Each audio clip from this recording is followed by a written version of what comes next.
Now we will start our new topic which is provisions and reserve. Provisions and reserve को start करने के पहले एक introduction देते हैं हम आपको कि provisions and reserve चैप्टर क्यों रखा गया।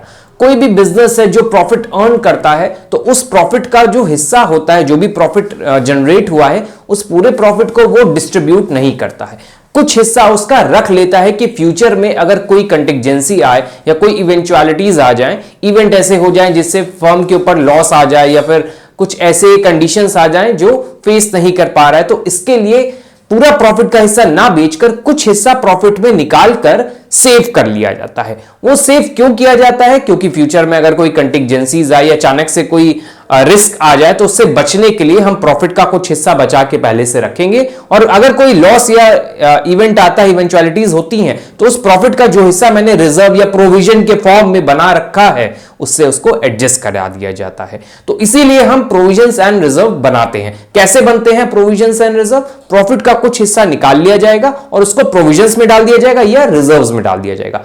अब क्वेश्चन उठता है कि what do you mean by provision and reserve? तो एक एक टॉपिक को हम पढ़ेंगे। तो पहले हम डिटेल में पढ़ते हैं व्हाट आर प्रोविजंस। तो देखिए यहां पे प्रोविजन की डेफिनेशन दी है और दो कंडीशन दी है। ये दो कंडीशन अगर हमने समझ ली तो हम प्रोविजंस को आइडेंटिफाई इजीली कर पाएंगे। तो स्टार्ट करते हैं provisions. According to companies act the term provision refers to any of the following amounts. Companies act ने डिफाइन किया है प्रोविजन को और उसने बोला कि प्रोविजन वो अमाउंट है जो ये दो कंडीशन फुलफिल कर रहा है। तो पहली कंडीशन क्या है? The amount written off or retained by way of providing for depreciation, renewals or diminution in value of assets. Asset की जो वैल्यू डिक्रीज होती है उसके लिए हम कोई भी क्या बनाएंगे? डेप्रिसिएशन बनाएंगे, या रिन्यूअल्स के लिए कोई भी हम अमाउंट कलेक्ट करेंगे प्रॉफिट में से निकालकर अलग से। तो वो जो अमाउंट होगा वो किस कैटेगरी का होगा? प्रोविजंस की कैटेगरी का। फिर से बता देते हैं, एसेट को रिन्यू करने के लिए या एसेट पे डेप्रिसिएशन चार्ज करने के लिए जो अमाउंट मैंने अलग निकाला प्रॉफिट से, उस अमाउंट को किस कैटेगरी में डाला जाएगा? प्रोविजंस में। बहुत सिंपल सी कंडीशन थी पहली, तो याद रखिएगा, ये ध्यान रखिएगा, सिर्फ एसेट के ऊपर ट्रीट किया जा रहा है इसको। तो डेप्रिसिएशन, रिन्यूअल्स या डिमिनिशन के लिए जो प्रॉफिट का हिस्सा निकालकर अलग किया गया, और किस लिए अलग किया गया? एसेट की वैल्यू को डिक्रीज, जो डेप्रिसिएशन लग रहा है उसके लिए। तो ये क्या है? अमाउंट किस चीज के लिए किया गया है? प्रोविजंस के लिए। अब सेकंड कंडीशन आते हैं, the amount retained by way of providing for known liability. ऐसी लायबिलिटी जो मुझे पता है कितनी, कौन सी लायबिलिटी है, कितनी लायबिलिटी है हमने ये नहीं बोला, ये चीज ध्यान रखिएगा। लायबिलिटी पता है कि ये मेरा लायबिलिटी आगे चल के आएगी मेरे ऊपर, कितनी आएगी ये नहीं पता है। Of which the amount can not be determined with substantial accuracy. ये तो पता है मुझे कि फ्यूचर में एक लायबिलिटी मेरे ऊपर आएगी, लेकिन उसका अमाउंट नहीं पता है कि कितनी लायबिलिटी होगी, क्या वो 50,000 होगी, 10,000 होगी। तो ऐसा अमाउंट, ऐसी लायबिलिटी को हम क्या कहेंगे? प्रोविजंस। तो हमने क्या किया? अमाउंट को रिटेन किया। किसके लिए रिटेन किया? एक नोन लायबिलिटी जिसका अमाउंट हम एग्जैक्ट नहीं पता लगा सकते, तो हम एक अंदाजे से वो अमाउंट निकालते हैं प्रॉफिट से और उसको प्रोविजंस में रख देते हैं। तो ये अमाउंट किस कैटेगरी का है? प्रोविजन की कैटेगरी का। तो एक बार फिर से एक्सप्लेन कर देते हैं, the amount retained by way of providing for any known liability of which the amount can not be determined. जिसका अमाउंट नहीं डिटरमाइन किया जा सकता कि इतने की ही लायबिलिटी आएगी, तो उसका हम आसपास ही कुछ अमाउंट अंदाजे से प्रोविजंस में रिटेन कर देते हैं। तो ये दो कंडीशन अगर आपको आती हैं तो आप कोई भी लाइन लिखी हो तो आप उसमें आइडेंटिफाई कर लेंगे कि वो प्रोविजन है कि रिजर्व। तो आगे एक और चीज देख लेते हैं। अच्छा, नॉन लायबिलिटी के बारे में हमको यहां बोला है जिसका अमाउंट नहीं पता है, तो चलिए देखते हैं आगे क्या है। It should be clearly understood that if the amount of non liability can be determined. मतलब इसके ऑपोजिट लिख दिया, हमें नॉन लायबिलिटी तो पता है और उसका साथ ही साथ उसका अमाउंट भी पता है कितनी लायबिलिटी है, तो उसको किस कैटेगरी में डाला जाएगा? उसको लायबिलिटी बोला जाएगा, प्रोविजन नहीं बोला जाएगा।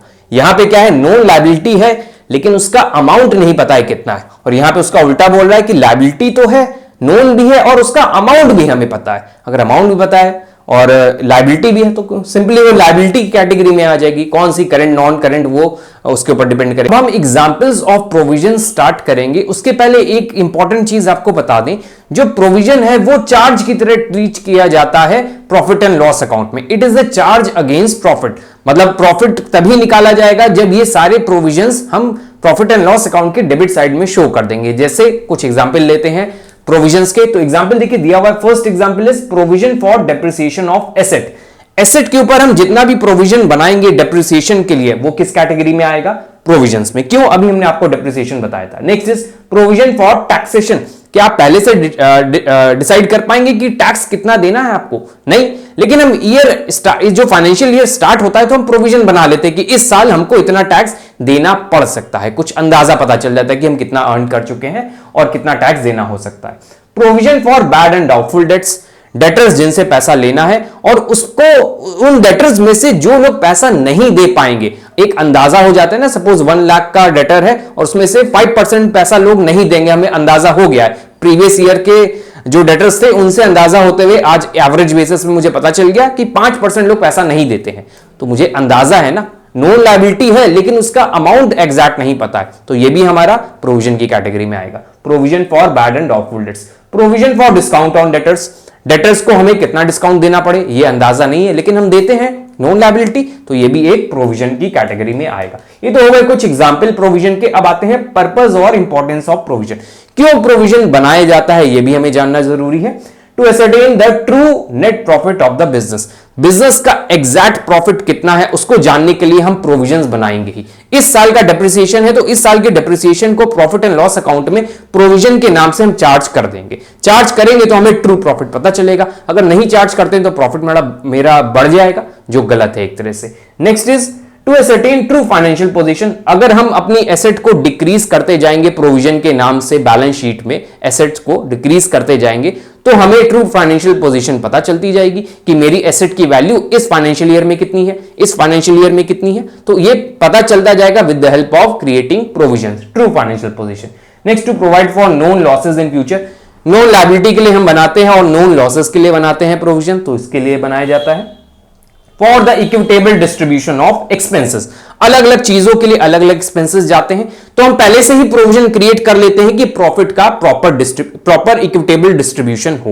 ये प्रॉफिट इतना आया उसमें से इतनी जगह हम प्रोविजन डिस्ट्रीब्यूट कर देंगे, तो एक इक्विटेबल डिस्ट्रीब्यूशन हो जाएगा एक्सपेंसेस का, फिर प्रॉफिट जो है प्रॉपर्ली डिस्ट्रीब्यूट हो जाएगा। तो ये तो हो गया पूरा प्रोविजंस टॉपिक कंप्लीट। अब नेक्स्ट वीडियो में हम कुछ क्वेश्चंस कराएंगे ऑन प्रोविजन।